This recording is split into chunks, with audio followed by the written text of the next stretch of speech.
It's been more than 25 years since the last Good Burger movie released, and it was a good one with its silliness, comedic moments, and variety of characters and their personalities. Now here we are with the second movie, a new story, familiar characters, along with some new ones, so in this video we will be doing a review and recap of Good Burger 2. In the beginning, the movie opens up with Ed singing and dancing with some food, only for it to be a dream and him be woken up by a customer trying to order some food, and then we hear the famous "Welcome to Good Burger, home of the Good Burger" line. In the next scene, we see Dexter, and it looks like things have been pretty good for him so far. He's been pretty much everything: a CEO, CFO, COO, anything with a CO, he's been, and more. He's getting ready to show off a new prototype called Burn No More, which will make any object unburnable. And let's just say things didn't turn out the way he expected. He tested out the new prototype on his house. I don't know why he did that. It ended up burning, which means he doesn't have a house, and the investors that were there checking out the prototype started to leave. And on top of that, he got evicted from his office because the investors had pulled their money out. And the person that delivered that news was Sinbad playing the business manager. He wasn't Mr. Wheat in this movie, but they had him in the movie even if it was by a phone call. You start to see that Dexter not changing has left him alone, and it's kind of sad. He doesn't have any friends he can reach out to. His sister won't talk to him because he lost some of her money dealing with one of his ideas. Now that's messed up. He could at least gave his sister some money. You can't just ignore that and move on to the next thing like nothing happened. What he does not only affects him, but those around him. While he's thinking about everything that just happened, he picked up the yo-yo that Ed gave him in the first movie, which leads them to meeting up again, and we find out how long it's been since he's last talked to Ed. It's been longer than a minute.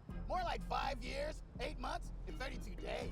Like, bruh, you could at least call Ed. For the most part, Ed's always been nice to him, and if Dexter's not able to talk to his sister between the years from what he did, he could at least reached out to Ed. With all the time that went by from when they last spoke to each other, it doesn't seem that way by how they act in the movie. Ed is still excited to see his friend again, and Dexter is too. When they get to Good Burger, we get introduced to the new characters for the movie. First up is the twins, Cindy and Mindy, the old delivery driver who is pretty funny named Ruth. Ed too, who is Ed's son, which is cool to see. He's a character that you think they would overuse him in the movie because he's similar to Ed, but nah, I think they use the character just enough throughout the movie. Next is Mia, who is Dexter's niece and isn't too happy to see him as of right now because of what happened between him and her mom, which is understandable, and she's not too shy to bring it up. And then there's the young manager, Mr. Jensen. I will say as the movie progresses in some parts, it was good to see Dexter try to fix things with his niece. For example, they had to deliver food to a famous singer. They drove the car on stage, but he knows that his niece is a fan of hers and was able to have her take a picture with the singer.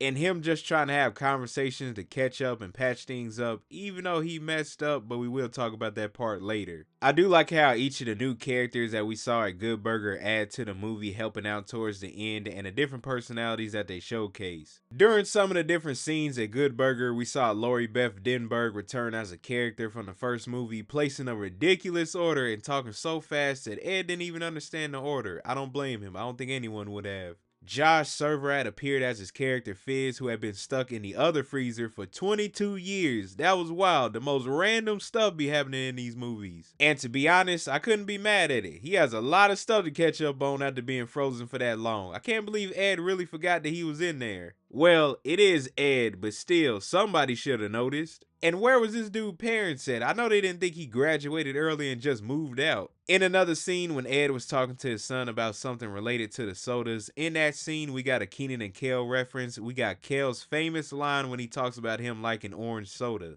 Oh, I love orange soda. I do. Oh, I like that, son.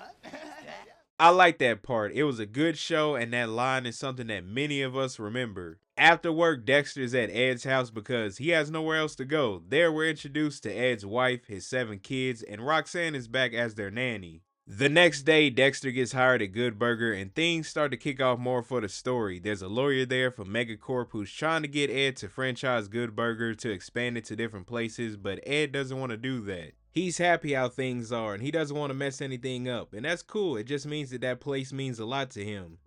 Corp, of course, doesn't want to give up. They send a couple of goons to intimidate Ed, which didn't work out, and you think they stop right there, right? Wrong. The lawyer has a talk with Dexter, telling him a bunch of stuff that sounds good, like him being a partner and getting a lot of money for trying to convince Ed to expand Good Burger. Here I thought maybe Dexter would do the right thing and not even consider what he was saying, but he didn't. As soon as he probably heard money, everything else just went right out the window. We know currently he doesn't have any business opportunities. He was trying to get Ed to invest in something, and right now he's trying to get to something quickly, not even considering how his friend may feel. Dexter actually convinces Ed to sign the papers. It wasn't something that he wanted to do. The only reason that he did it was because he trusted Dexter and he thought that he wouldn't steer him in the wrong direction. Everything the lawyer told them when they met up wasn't true because they didn't read the contracts. Everyone got fired and weren't getting a raise like he said, and they're shutting down that specific Good Burger. I'm not gonna front, it was sad to see Ed's reaction to that. You could tell that he was hurt that the place that he cares about won't be there anymore. Another thing that made it sad was a photo that he had that he showed off earlier in the movie of him and Dexter from back in the day. At first he said it brought him happiness, but now it doesn't bring him happiness anymore.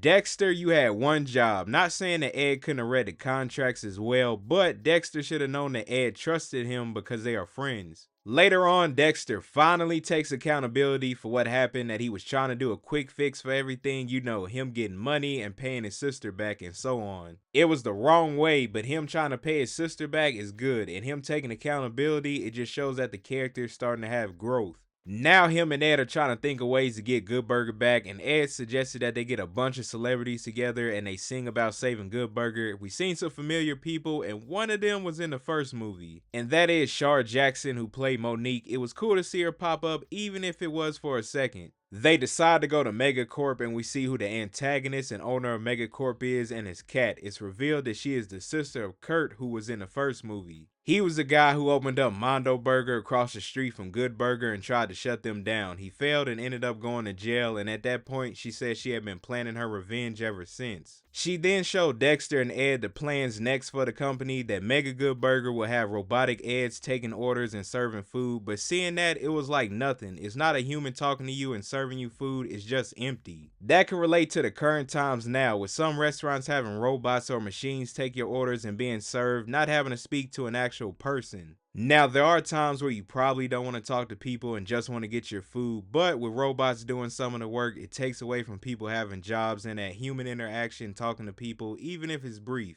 It's pretty interesting because something similar happened early on in the movie with Dexter showing off his prototype of Burn No More, which would have put firefighters out of work, so he almost did something similar. The next thing they did was they gathered all the Good Burger employees to meet up at Ed's house. Dexter had apologized, which is a good thing. He lets them know that they have a plan to get Good Burger back.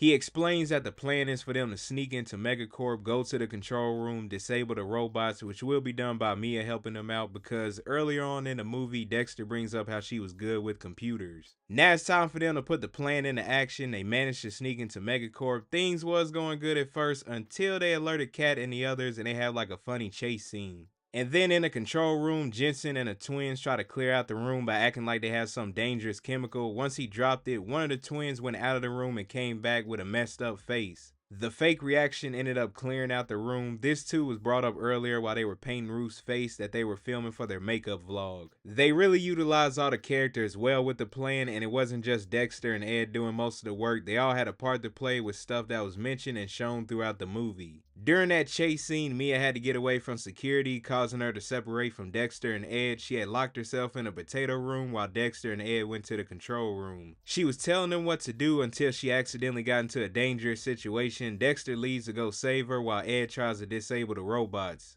Dexter makes it in time to save his niece, but they get caught in the process and go back to the control room. Ed is up there playing Bunny Smash, a game that's made up in the movie, and at first they thought he didn't change anything. It turns out that he did. At first I was like, I know he had to do something because everything that they did up until this point would have been for nothing. I know he's not just up there playing video games. While in the control room, Ed didn't disable the robots. He ended up changing some stuff around, so the robots started messing up all around the world, and Mega Good Burger is done and Good Burger is back open. The next day, everything's good. We see Dexter's sister. He apologized to her, and she's going to be getting some free food from Good Burger, so that's probably going to cost some money. And the idea that he came up with earlier in the movie about permanent ice turned out to work with the help of Ed's son, Ed too. So in the end, he got his idea to work and he got some money for it. Overall, I thought the movie was cool. It was fun seeing Kenan and Kel again and how their characters interacted in the movie, the new characters introduced, and their abilities that helped out towards the end of the movie. The pacing in the movie was good. It didn't seem rushed or moving too slow. The music was nice, and it was good to see how some stuff tied back to the first movie and other things as well. I did like some of the funny moments. Now, did I laugh at everything? No, but that's okay. You're not gonna laugh at everything, but it does have some good comedic moments that were in there. Now, should you watch the movie? I think it's a good one to watch. If you enjoyed the first one, I think you would like this one. Or if you want a movie you can relax and have fun watching, it's a good one for that. But y'all let me know in the comment section below, what did you think about the movie if you watched it. Thank you all for watching this video, and I'll see you in the next one.